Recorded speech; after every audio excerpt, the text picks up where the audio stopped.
want to be the best, simple and plain. That's why I play the game. To be the best, you have to win. And that's what drives me. He's the best player in the game. It's just that simple. How did the first time Puff and Cassie get in contact with you? Yo, they called up like they was just hiring a regular party. Cassie hit me directly, said her name was Janet, and said it was her birthday. So her husband said she could hire a dancer. So I just booked it like a regular party. At the time, it was like $200. I gave her a quote. She said she was going to be there with some friends. They gave me an address and the time to show up. And I'm thinking I'm showing up to do a party, just a regular little striptease for a birthday girl. But like, that's a great answer. How do they find you? Like, is it ads, internet? Like, how do they even track somebody like you down? Oh yeah, yo, all my marketing and stuff in my business is like SEO, so Google searches. So if you go online in the New York City area and you put in male strippers for hire or whatever, my website's gonna come up. So they just clicked on the website and called the number. And I just happened to pick up the phone. I don't think they were looking for me specifically. Right. I just picked up the phone. Got you. Let's say the first time, where did these events usually happen at? Puff's house, Cassie's house, hotel? Like, where did these events happen at? I was all super high-end hotels. Gotcha. So I remember it was the Trump Tower, Essex House, the London Hotel, the Gramercy Hotel. It was another hotel, Central Park West. I don't know. I don't remember the name, but they were all along the lines of super high-end, super suites. One of the suites, man, in the London Hotel, it was so crazy when I got out of it. I Googled it, and the joint was like $30K a night, yo. Wow. I never seen nothing like this in my life, man. The hotel room looked like, you know that scene in the Titanic when they walk in that ballroom and the stairway well comes down? Right. Like the hotel room was crazy, man. How often did they call you or book you? Like I said in my I can't remember the exact amount of time. So I estimated between 8 and 12 times, right. But it would be like every few months, but it would be a Friday, Saturday, Sunday. Like I would come Friday night, then they would come back Saturday night, then come back Sunday. And then I might not be called for 3-4 months. And then they'll just pop up. So at the time, I thought they lived out of town. You know, she would call me from a Cali number.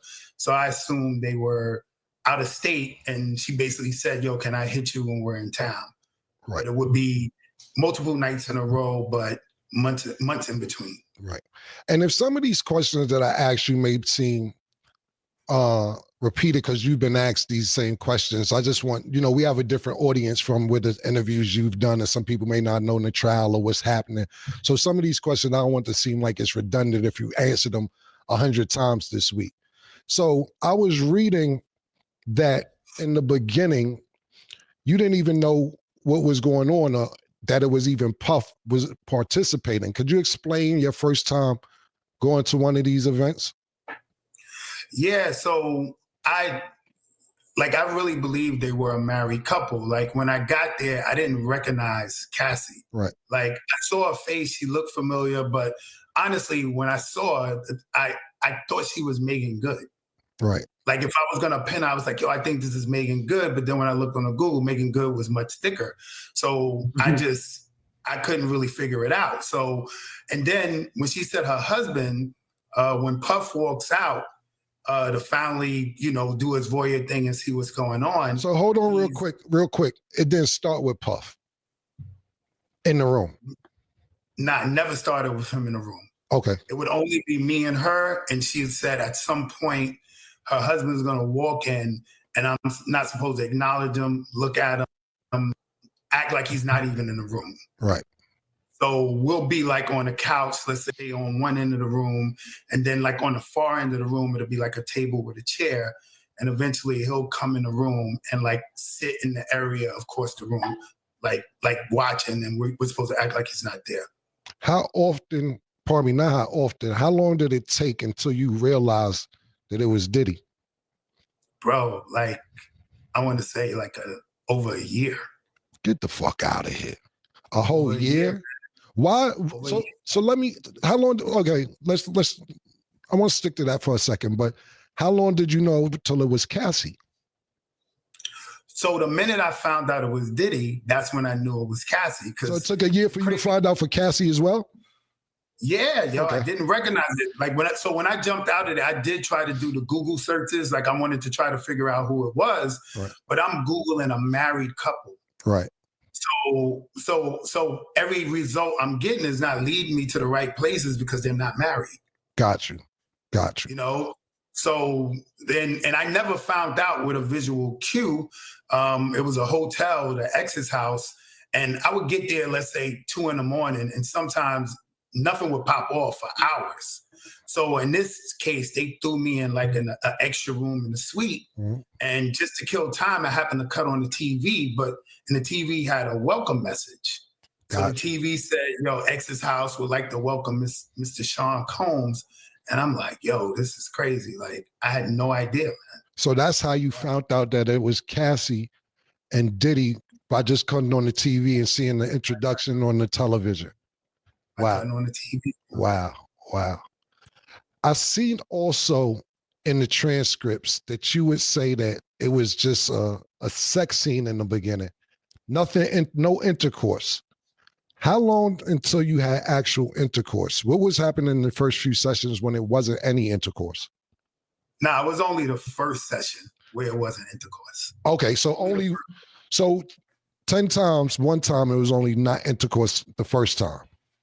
The first time. And it was offered, yo, but I was so bugged out. Like this wasn't my hustle, right? So I'm really in there thinking this is a married couple and they want to do some voyeur sexy scene. Mm-hmm. So we did the like set up on the couches, the baby oil rub down or whatever. And then at some point, Puff jumped up. I didn't know it was him. He left the room. She left the room to talk to him. And she came back like, yo, that was perfect. We happy. We good. Yeah. And then she said to me, yo, do you want to finish? Meaning, you know, I guess, do I want to bust a nut out? You know what I'm saying? Right. And my first example, you know, I'm trying to be professional. Like, I'm like, nah, I'm good. Like, if y'all good, I'm good. This ain't about me. And I just left. You know, but she did say, all right, well, when we get back in town, we want to hit you again. Is it okay? I'm like, yeah, I just got $2K to rub down like a super bad chick.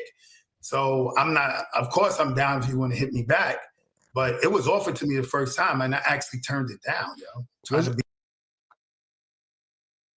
Now, if y'all want to go watch the rest of that, go over there to You Welcome Network. But we can say that Diddy was one of those freakazoids. We can clearly say Diddy was a freakazoid. Cassie was down with all this. I don't want to hear nothing from none of these women saying Cassie wasn't with it. Cassie was down with all this. Clearly, she was booking the male escorts or however you want to call it, but she was down with it. And shout out to Killer, shout out to Cameron, I mean, for getting actually get him on here to interview him and let him speak. And from what he's saying, it clearly sounds like, man, Diddy had this to a T. He had it planned to a T. For the man not to be able to know it was Diddy or Cassie for a whole year is crazy work. Now I can see if he would have. Now the Cassie part is crazy, but yeah, him not knowing it was Diddy, that's wild too. So you know that Diddy had that, man, he had everything secured. But it wasn't too secure. But y'all let me know what y'all think about this in the comment section. Once again, if y'all want to go watch that video, go over there to Your Welcome Network. Go over there, like, share, and subscribe. But it's like, who else is out here doing the same thing that Diddy's doing? Who else is out here doing the same thing that Diddy's doing? Will we find out in the trial? Will we find out in this trial that's going on right now with Diddy? Y'all like, share, and subscribe, and let me know in the comment section. We the People TV. Gone.